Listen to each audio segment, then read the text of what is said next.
Hello and welcome to Lovely English Stories. This story is written for upper intermediate to advanced English learners. Remember, you can download the PDF transcript of this and other stories as an all-access Patreon on our Patreon page. Ready? Let's get started. B2 C1 English Story. Realisations. Is there a worse feeling than being frustrated? I'm not so sure.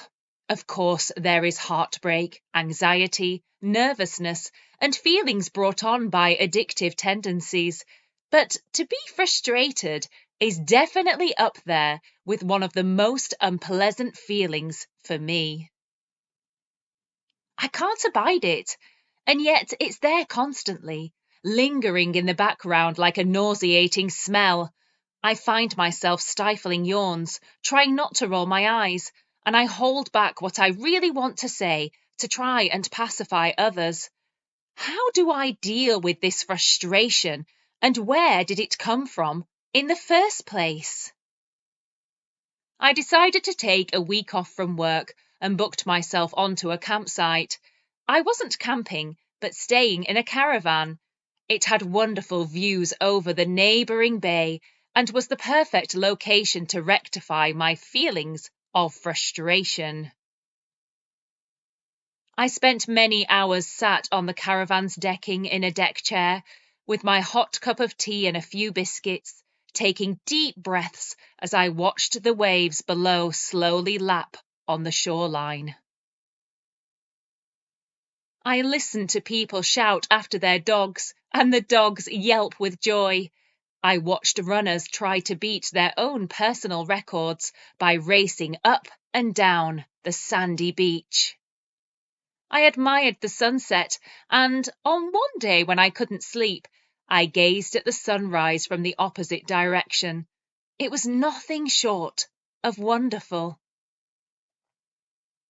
Suddenly, all my frustrations, agitations, and annoyances had literally disappeared into thin air. I was living in a little bubble, a caravan-shaped bubble actually. My days consisted of day trips to various local seaside towns, where I tried many regional delicacies and ate far too many portions of fish and chips. I don't think I can stomach eating a battered fish for quite some time. As I sat reading my book and enjoying the late autumn sun on my face, I sat back, took a deep breath, and thought about why I had been so agitated and frustrated of late.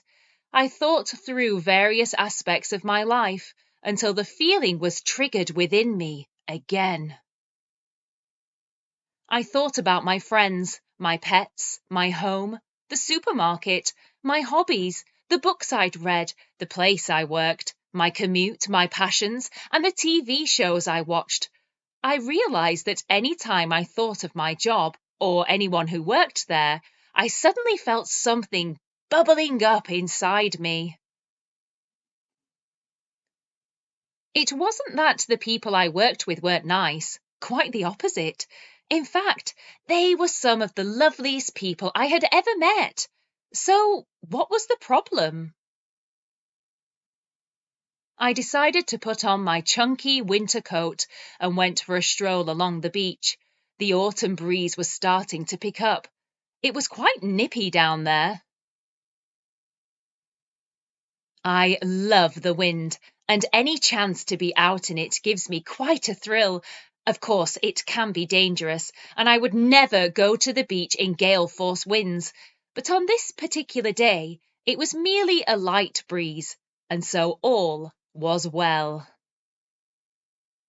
I locked up the caravan and made my way down to the blustery beach with tea in my little flask.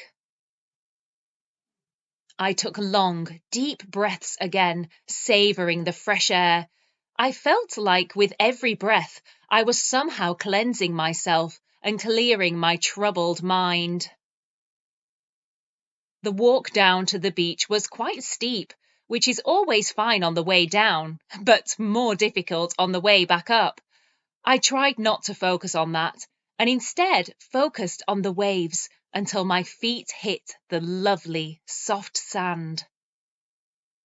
As I reached the bottom of the hill, I spotted some rocks on the quieter end of the beach, away from the dog walkers and the young families.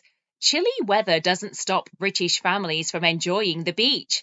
Some people were even swimming in the sea. I walked along the water's edge, listening to the calming sounds of the waves as I went through a pros and cons list of my job in my head. I felt like this was the issue that was clearly messing with my mojo. I didn't want to be an irritable person. I didn't want to have that constant unease in my chest and the ability to fly off the handle at any given thing. It wasn't me.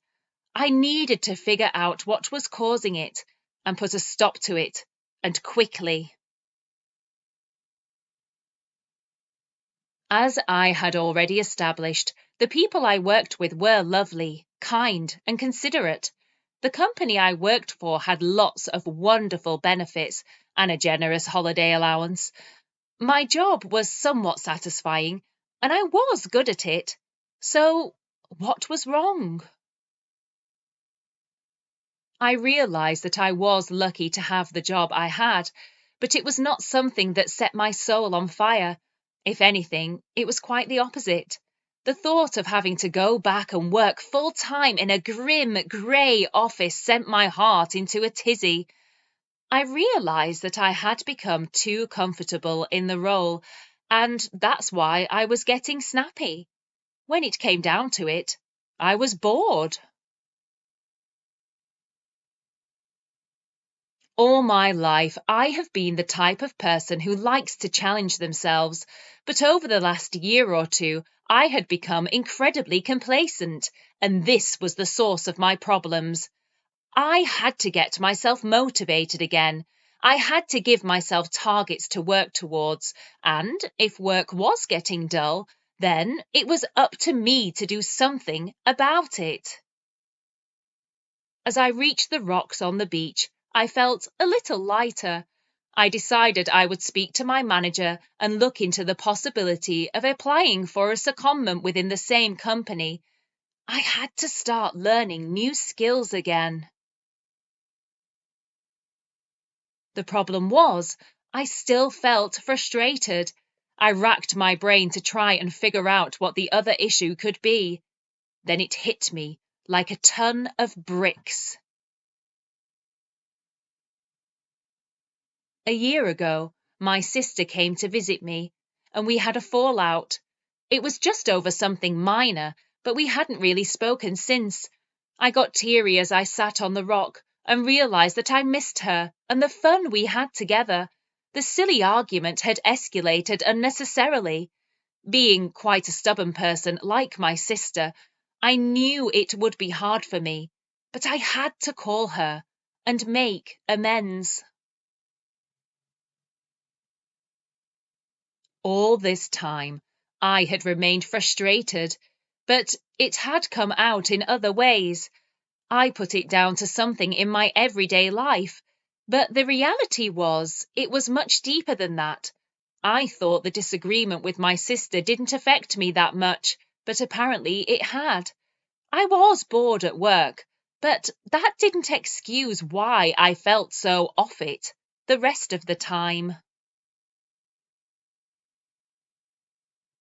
I had always had somewhat of a turbulent relationship with my sister, but I missed having her in my life. She was a force of nature.